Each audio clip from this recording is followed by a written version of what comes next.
The National Communications Authority was initially set up in 1996 to regulate all forms of communication in Ghana. However, the Parliamentary Act 769 was assented on 11 December 2018 to establish the National Communications Authority as a central body to license and regulate communications activities and services in Ghana and to provide for related purposes. The NCA currently regulates 27 services in Ghana. The journey to become a world-class regulator has been successful so far.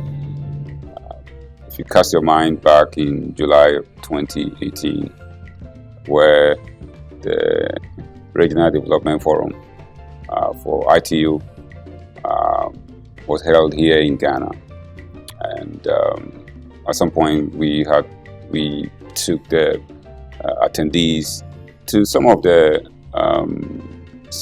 projects that we have undertaken. Several of them actually make remarks that they were surprised to see that here in sub-Saharan Africa a regulator it's established. So I think we've made a lot of progress. So what are some of the world-class installations the NCA boasts of? The NCA has installed a number of systems to enhance its regulatory oversight of the industry. Key among these is the NCA set, the broadcast monitoring system. We also have the type approval and conformance lab, which is made up of the EMF lab, the SAR lab, and the RF lab, as well as the DTT lab. We also have, in addition to that, the network monitoring system, which enables the authority to tell in real-time basis whatever is happening to the network of the various MNOs in the country. Ghana's telecommunications industry has seen an exponential growth over the past 2 decades. This transcends voice, data, and other services that NCA regulates. What the NCA has sought to do is to create a very level regulatory environment to foster the growth of users or consumers in this regard.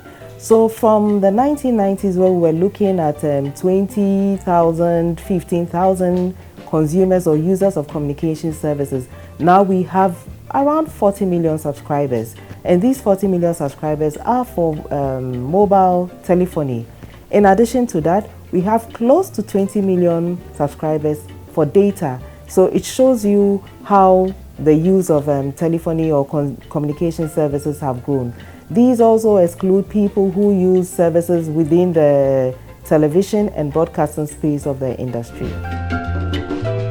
The authority has also availed itself to consumers and stakeholders across the country. When the NCA started operations, we just had one office in the capital city, Accra. We gradually realized that our services need to be decentralized across the country because we have consumers and users all over Ghana. To this end, we began our decentralization processes, and currently we have 8 offices across the country, excluding the Greater Accra office. This gives us the opportunity, and especially for users and applications of these services, to actually go to the services to the offices in the regions without coming to Accra for basic regulatory services.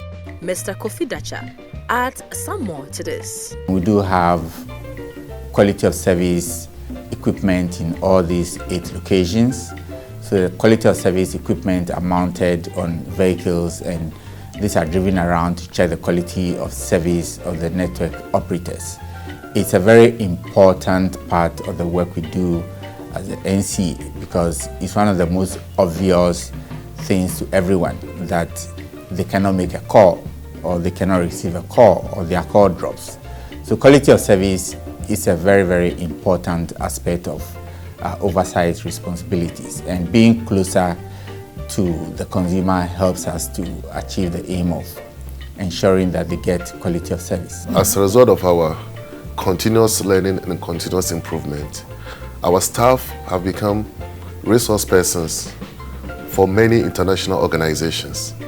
For example, at the highest point, we have staff being used as resource persons for the International Telecommunications Union. We have staff as resource persons for the Commonwealth Telecommunications Organization, Africa Telecoms Union, and the West African Telecoms Assembly.